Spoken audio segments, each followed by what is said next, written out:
There is zero credible plans that the world has to do it. So we have to take small incremental steps, and many of them.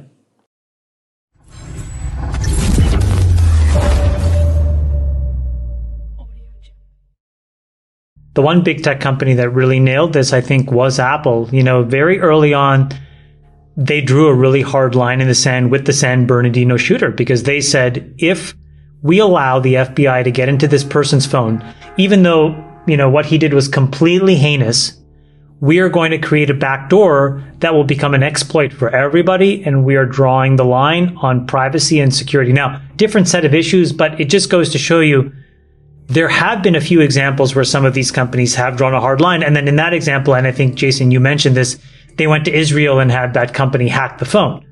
San Bernardino. Okay, whatever. But it didn't come with, they were able to stand up to the pressure. So I think there are some examples, Sachs, where you can say no. Our friend in the group chat that shall not be named posted this meme. You guys saw it, right? Which said, like, an autistic schoolgirl takes, what was it? I have it here. Quit school. The dominoes.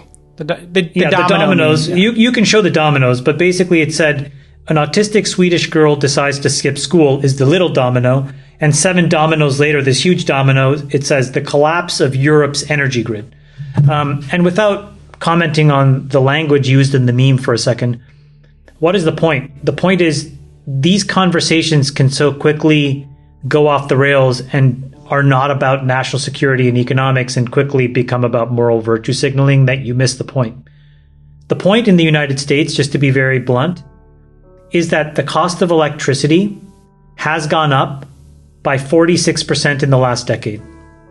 It will go up by another 40-odd% through 2030.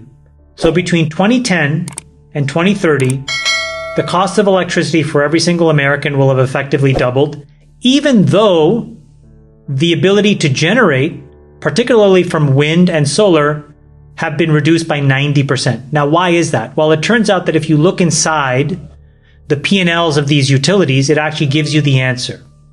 So over the next 10 years, we have to spend, as a nation, just on upgrading power lines, $2 trillion. This is all like crazy OpEx, right? CapEx improvements for sunk cost investments. Our power line infrastructure in America is 20 plus years old, 30 years old. Our generation infrastructure is pretty poor. We have all of these failures. We don't have enough peakers. We don't have ability to store energy when we need it. So if you add this all up, I do think that there's a huge economic incentive to solve it, and there are practical ways to solve it. And that's what we have to stay focused on, because if we allow the moral virtue signaling to get in the way, we're going to make some really stupid decisions. We're going to keep trying to turn off nuclear. Yeah. Another thing that Elon said, we're not going to green light shale and nat gas. We don't have time for this. If you actually believe this is a cataclysmic issue, you need to basically be okay with hydrocarbons, because it is the only credible bridge fuel we have to keep the world working properly. Because otherwise, what David said is right. We are going to economically destroy parts of the world by trying to race towards this net zero goal. By the way, guys, I just want to take rip the Band-Aid off. Net zero by 2050, 2060, it is not possible. There is zero credible plans that the world has to do it. So we have to take small incremental steps, and many of them. You cannot let people guilt trip you, because this is when you make these stupid mistakes like the entire continent of Europe made. Yeah, really dumb. Which is now going to cripple many economies of that entire continent unnecessarily. Fukushima didn't happen by accident. There was an incredible tsunami which was triggered by a massive earthquake. Yeah. You're talking about these extremely long tail events. Yes, the retaining walls could have been built better, but these are things we find, we iterate, and we solve. It was not the reason to shut down an entire mechanism of energy generation. But also, if you look inside of what happened, there was enormous pressure inside of these companies to basically, take actual direct blame and responsibility. I get all of that, but these organizations were shamed into turning these things off. that is not the way to make good, smart decisions. Interesting, Gorbachev is slightly different. He is an incredibly important character of the second half of the 20th century. Undeniable. Won the Nobel Prize. As you said, David, kind of ended the Cold War. But the most important thing, in my opinion, was the precursor to perestroika and why he did it. And as you said, this is a fairly ardent communist, although he had really interesting views. He ran a very kind of open kind of Politburo where folks could debate, and he, promoted a lot of young people from within. All of these interesting things. But the most important thing, and he's written about this a lot, is the reason that he embarked on perestroika was because USSR at the time had an incredibly poor work ethic, terrible productivity, and horrible quality goods. And I think that there's something to be learned by that. Because at the tail end of communism, essentially where you had central planning, central imposed economic principles, what happened? People did not feel that they had any ownership in the outcome. No agency, yeah. No agency whatsoever. And I think that there's a really important lesson to observe there, which is that if governments get too actively involved, this doesn't just happen in Russia, it happens everywhere. It's happening in California. We just talked about it. It's happening where we live right now.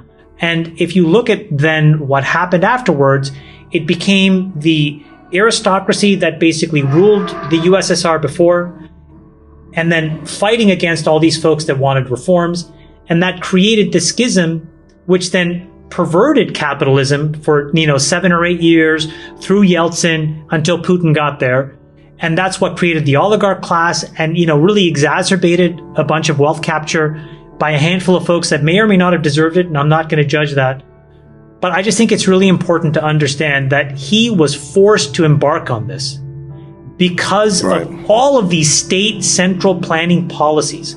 And so it's just an important lesson for Americans in democracy. And the point is, example after example, empirical evidence, well documented, of just how it doesn't work. And I guess the thing is, we all say, you just have to learn it for yourself. You'll tell your kids to to not do something ad infinitum. They got to touch the stove. Yeah. They got to touch the stove themselves and get burned. We are about to go do that in California.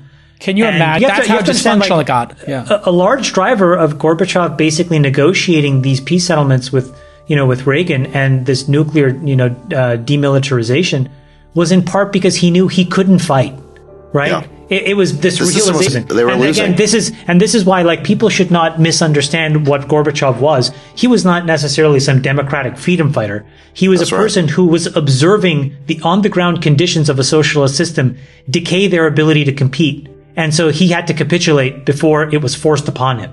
Right. And it was because Reagan was able to sit on top of an extremely productive capitalist system that allowed him to make those investments that made that capitulation basically a fait accompli. And I think that that's another thing for a lot of us to understand, which is free market capitalism, removing these degrees of decision making, give us degrees of freedom. And I've said this before on the last pod. The great thing about the IRA and what Chuck Schumer did is actually will be written in 10 or 15 years from now, because when we get to energy independence, when every home is resilient, the national security calculus in America changes wholeheartedly overnight. The thing is, we have a running A/B test, which will show whether this state central planning can work or not. And again, if we refuse to want to listen to the examples of Russia or all of these other countries that have tried this, then so be it. We will know in the next 3 to 5 years that these policies actually don't work, and actually that it actually accelerates the exact hellscape that they think they're trying to avoid.